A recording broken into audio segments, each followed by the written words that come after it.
ہم انتقام نہیں کریں گے، ہم انتقامی فیصلے نہیں کریں گے کہ نواز شریف کو جیل میں ڈال دو، اس کی بیٹی کو جیل میں ڈال دو، اس کے بھائی کو جیل میں ڈال دو، احسن اقبال کو جیل میں ڈال دو، خواجہ سعد رفیق کو جیل میں ڈال دو، شاہدہ خان باسی کو جیل میں ڈال دو۔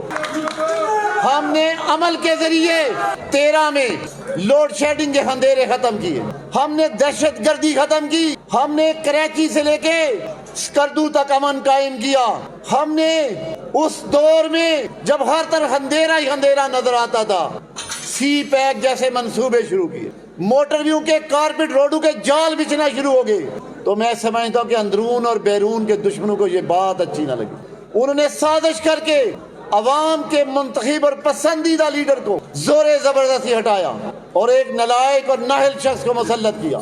ہم سب کا ایک ہی مقصد ہے سیاست کرنے کا، وہ ہے گجرات کو تعمیر کرنا، گجرات کو امن کا گہوارہ بنانا اور عوامی مسائل کا حل۔ ہم سب نے آج تک جتنی جدوجہد کی، جو کوشش کی، اس کا ایک ہی مقصد تھا کہ گجرات کو دشمنیوں سے پاک کرنا، اسے امن کا گہوارہ بنانا اور اس کی تعمیر و ترقی کرنا، اور کئی دہائیوں کی یہاں پر مسلط شدہ فرعونیت کا خاتمہ کرنا۔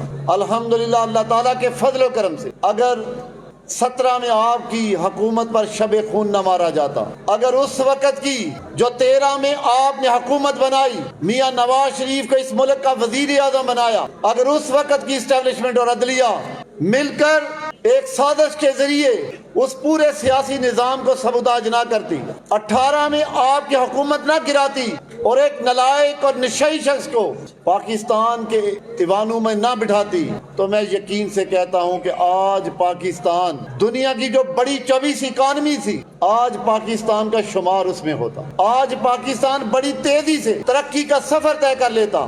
آج جو مہنگائی اور جو تباہی ہم دیکھ رہے ہیں، اس کا کبھی بھی ہم منہ نہ دیکھتے۔ جب ایک لائق، ایک قابل، ایک سنسیئر شخص کو سربراہی سے ہٹا کر ایک زور زبردستی، ایک نالائق اور نشئی کو بٹھایا گیا، تو آج پوری قوم اس کی سزا بھگت رہی۔ میرے بھائیوں، نوجوانوں، بزرگوں، مختصر سی بات کروں گا، 21 کو پھر دوبارہ ہم نے مینار پاکستان کے نیچے جمع ہو کر عید کرنا ہے۔ انشاءاللہ میرے اللہ کو منظور ہوا، نواز شریف و 17 والا جو سفر رکا تھا، جب ڈالر 100 روپے پہ تھا، تیل 65 روپے پہ تھا، آٹا 30 روپے پہ تھا، چینی 50 روپے پہ تھی، میرا یقین اور ایمان ہے وہ گھریلو سلنڈر جو 900 کا ملتا تھا، 800 کا، ہم نے نواز شریف کی سربراہی میں انشاءاللہ میرے اللہ کا منظور ہوا تو وہ 17 والا سفر جو ترقی کا ایک سازش کے ذریعے روکا گیا، ہم نے وہیں سے دوبارہ شروع کرنا، اور ہم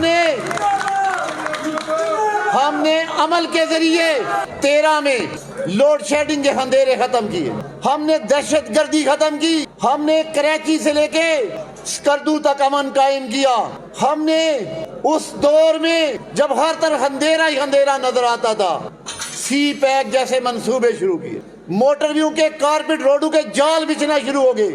تو میں سمجھتا ہوں کہ اندرون اور بیرون کے دشمنوں کو یہ بات اچھی نہ لگی، انہوں نے سازش کر کے عوام کے منتخب اور پسندیدہ لیڈر کو زور زبردستی ہٹایا اور ایک نالائق اور نااہل شخص کو مسلط کیا۔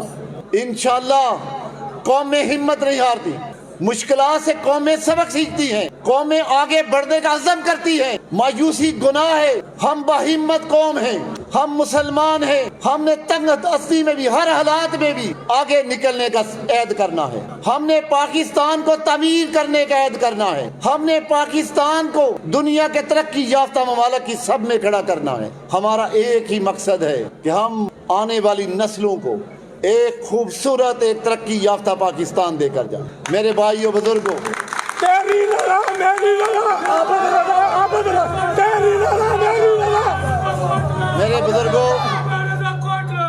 میرے بزرگوں، نوجوانوں، رہی گجرات کی بات، میرا یہ اپنا سیاسی یقین اور ایمان ہے، ہر بندے سے اللہ نے کام لینا ہے جتنی اس کی استعداد ہے، جتنی اس نے کوشش کرنی ہے، جتنی اس نے محنت کرنی ہے۔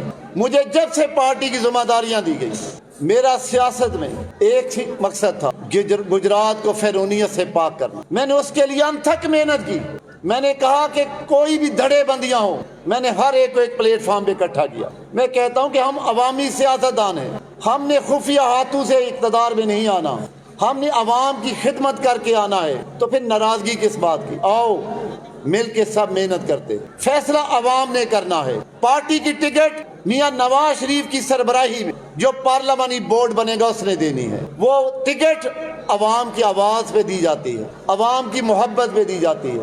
میرے بزرگوں، بھائیوں، نوجوانوں، گجرات میں ایک شور تھا کہ مسلم لیگ نون کے اس حلقے میں کینڈیڈیٹ نہیں، کوئی کہتا یہاں اتحاد ہو رہا ہے۔ پھر میں نے ہفتہ ایک پہلے آیا، مسلم لیگ کو اکٹھا کیا، میں نے اتحاد ختم ہو گیا۔ نیا جب کوئی اتحاد کی ضرورت ہوگی ہم مل کے بیٹھیں گے، کوئی ہمارے پاس آئے گا تو ہم ضرور سوچیں گے کہ ہمیں ضرورت ہے یا نہیں۔ اللہ کا شکر ہے جو اتنی بڑی جماعت ہو، جس کے پاس اتنا بڑا عوام کا سمندر ہو، اسے کسی کے اتحاد کی ضرورت نہیں۔ تو میں نے جاوید بٹ صاحب کو ملا، زہیب بٹ صاحب مجھے ملے، سب ساتھی بھائی ملے۔ میں نے کہا جی اب باتیں نہیں کریں کہ ہماری فلاں سے ناراضگی ہے، فلاں۔ بھائی مسلم لیگ میں کوئی ناراضگی نہیں، مسلم لیگ سب کی جماعت ہے، میری، آپ کی، جاوید بٹ صاحب کی، نیچے کھڑے ہوئے ہر کارکن کی۔ آئیں ہم مل کے جدوجہد کریں، عزم کریں۔ آج سب نے متفقہ طور پہ جاوید بٹ صاحب کو کہا کہ آپ الیکشن لڑیں، تو ہم انہیں صدق کے دل سے ویلکم کرتے ہیں۔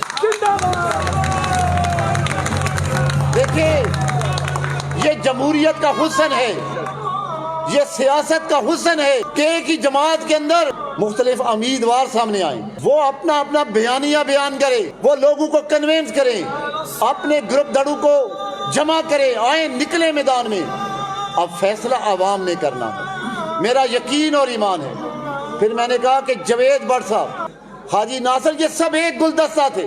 سوچوں کہ اختلاف ہر فیملی میں ہوتے ہیں، کینڈیڈیٹ بننا کسی کے لیے کوئی پابندی نہیں۔ جاوید بٹ صاحب ناراض ہوئے، پارٹی نہیں چھوڑی، سیاست کا دوسرا رخ اپنا لیا، دن رات عوامی خدمت، مریضوں کی خدمت، غرباء کی خدمت، کبھی کھانے کبھی ناشتے کی صورت میں، کبھی دوائیوں کی صورت میں۔ مجھے کہتے تھے کہ آپ کے حلقے سے کوئی آدمی آئے تو اسے میرا ٹیلی فون نمبر دے دیں، میری اتنی لمٹ ہے، میں ہر مریض کو ہاسپٹل میں دوائی دے سکتا ہوں۔ تو یہ جب لوگ اس طرح کی خدمت کریں، اللہ کی رضا کے لیے کریں، تو اللہ ان کی محنت کو ضائع نہیں ہونے دیتے، اللہ قبول کرنے والے ہیں۔ تو میں نے کہا ہم سب نے مل کے مسلم لیگ کے پرچم کو بلند کرنا ہے، ہم نے دن رات عوامی خدمت کرنی ہے۔ میرے بھائیوں، بزرگوں، ابھی مجھے پتا چلا کہ 21 کو جاوید بٹ صاحب کے گھر میں کٹ ہو رہا ہے۔ میری ان سے گزارش ہے آپ اپنے گھر میں نہ کٹ کریں، یہاں کریں، اس مارکی میں کریں۔ اس دن بھی اسی طرح عوام کا سمندر لے کے آئیں، یہاں سے بسیں بھریں اور یہاں سے میرے ساتھ ہی قافلہ بن کے جی ڈی روڈ سے نکلیں۔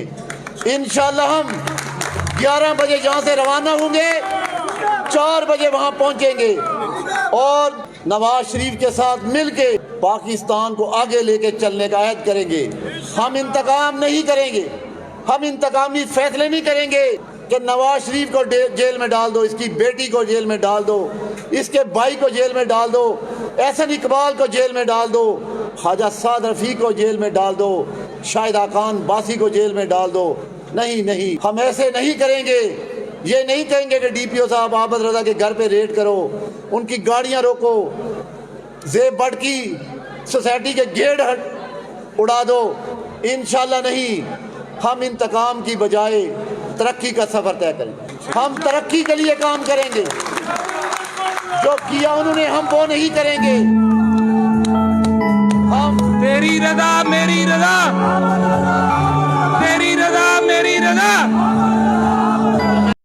جاوید بٹ صاحب کٹ کریں گے، بڑے بڑے اجتماع کریں گے تو ہم آئیں گے، باتیں کریں گے، اور جب اتنا بڑے لوگ کھڑے ہو جائیں تو انشاءاللہ فیصلہ ہمیشہ عوام ہی کرتی ہے۔ جزاک اللہ۔